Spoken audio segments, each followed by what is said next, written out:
So you're thinking about making a move to Millbrae, California? Did you know it's one of the smallest cities in the Mid-Peninsula by the number of residents that live there? And how far is it from the international airport? How are the schools here? In this video, I'm going to walk you through via Google Maps where Millbrae is, which neighborhoods are the most expensive, the most affordable, the most walkable, the most convenient, the most popular condo complex in town, and where can you find the best views in Millbrae. At the end of this video, if you haven't already, do check out our other video about the pros and cons of living here in Millbrae. You may learn a thing or two that you might not see on this video. Why don't we jump into what neighborhood is the most affordable in Millbrae? And that is going to be on the east side of El Camino. You'll find a pocket of neighborhoods with smaller homes in Bayside Manor and Moreno Vista Park. Bayside Manor is the most southeast part of the city, near Highway 101 and Millbrae Avenue. To get to the neighborhood by car, you're going to need to take an underpass through train tracks to get there from East Hillcrest Boulevard. If you didn't already know, the BART and Caltrain stations are right behind Bayside Manor as well. Because it is a small pocket of smaller tract homes, these homes are typically around 1,000 square feet plus or minus, and this is one of the most affordable parts of Millbrae. Next, we have Moreno Vista Park, which is also on the east side of El Camino and next door to Bayside Manor. It borders San Bruno to the north and similarly has mostly single-story homes that are smaller, around 1,000 square feet. Homes in both Moreno Vista and Bayside Manor can range between $1 million to $1.6 million, depending if it's bigger and if it's nicer. As you can see, the two neighborhoods, Bayside Manor and also Moreno Vista Park, are on the east side of El Camino. Bayside Manor is on the southern part, and above that is going to be Moreno Vista Park. Here is exactly where the BART station is, at the corner of Millbrae and El Camino. As you can see, the boundaries for these two neighborhoods are 101 to the east and El Camino to the west. This is considered the east side of Millbrae, and hence it's a little bit more affordable. It's a small pocket. You might find smaller homes.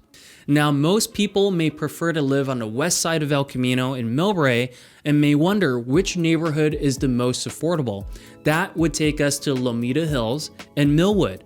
Located on the west side of El Camino now, in the most northern part of the borders where it touches San Bruno, you'll find mostly 3-bedroom plus minus homes that can also be single story, and you'll find some 2-story layouts here. Prices in 2022 for this neighborhood started in the $1.5 million range, and larger, more updated homes in the neighborhood go north of almost $2 million. If you're wondering why Millbrae seems more expensive, that's because it has historically one of the best high schools and schools in the district of 18 high schools. Now let's talk about the most expensive neighborhood in Millbrae. That's going to be Mills Estates. Mills Estates is the most southern part of town where you'll find larger homes on larger lots. In fact, some of these lots have amazing views of the bay and the San Francisco airport.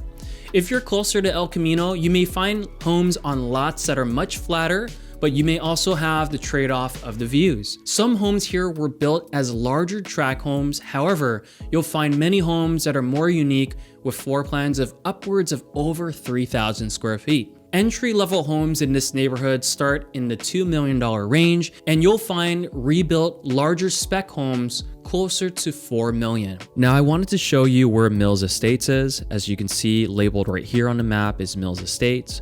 What you might not know is Truesdale runs between the cities of Millbrae to the north and Burlingame to the south. So anything above Truesdale, so northwest of Truesdale, is going to be the neighborhood of Mills Estates. As you get closer to Highway 280, you might have some fantastic views. And as you get closer towards El Camino, you're going to be close to some retail, the Mills Peninsula Hospital, and so you'll have some flatter lots. As you can see, Mills High School is also located within the neighborhood here, and you'll have some trails to walk right alongside Millbrae Avenue, and there's also a skate park. The trail is called the Spur Trail. It's a long trail that runs all the way to South Ashton, right next to Millbrae Avenue. Now let's talk about the most walkable neighborhood in Millbrae. That's going to be the Highlands. Highlands Millbrae is the neighborhood on the west side of El Camino and is in the middle of the city. Most of the neighborhood is on a slight hill. However, it's the most walkable because it's right next to Broadway Avenue, which is the downtown area of Millbrae. The Highlands neighborhood is made up of mostly single-family homes with a mix of older homes and some newer construction. The homes in the Highlands are typically larger and more luxurious, with plenty of space and amenities. It is next to Broadway Avenue, and it's roughly 6 blocks of retail spaces, shopping, and local restaurants. Now, the most walkable neighborhood is going to be the Highlands. What you'll notice about the Highlands, it hugs Mills Estates to the north.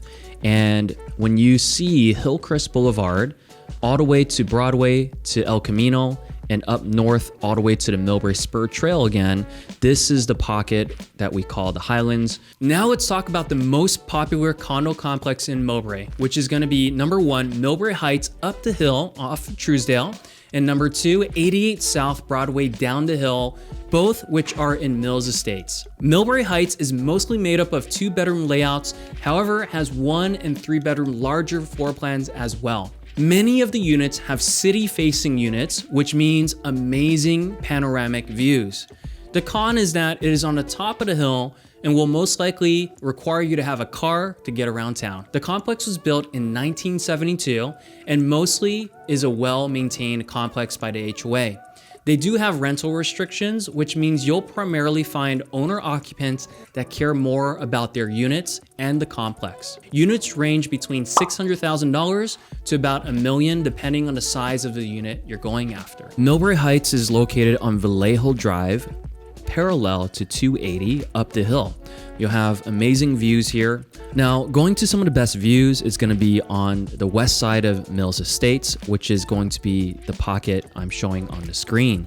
It also obviously includes the condo complex that we had just mentioned off of Vallejo. Next is 88 South Broadway, which is located at the corner of Broadway and Millbrae Avenue.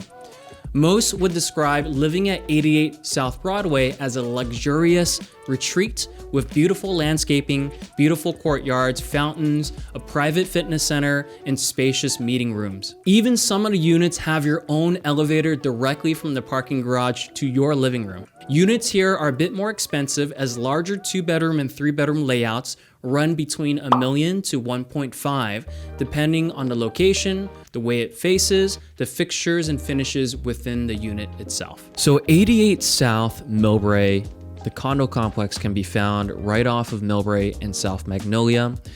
It's really close to El Camino. You can walk across the street and eventually a 5-10 minute walk gets you to the BART station and the Caltrain station. Close by as well, you have Sun Supermarket, Lucky's, and other restaurants that you can visit. And of course, right across the street, you'll have the Millbrae Spur Trail that you can bring your dog or bring your kids to the local park. It's very conveniently located, and hence that's why it's one of the more popular condo complexes. And that is the best of Millbrae. We hope you found information helpful. If you're a resident and you feel like we missed something, comment below or reach out to us. And if you would like for us to cover something that's near and dear to your heart, would love to know exactly what it is that you're interested in, would love to talk more about it. Until the next one.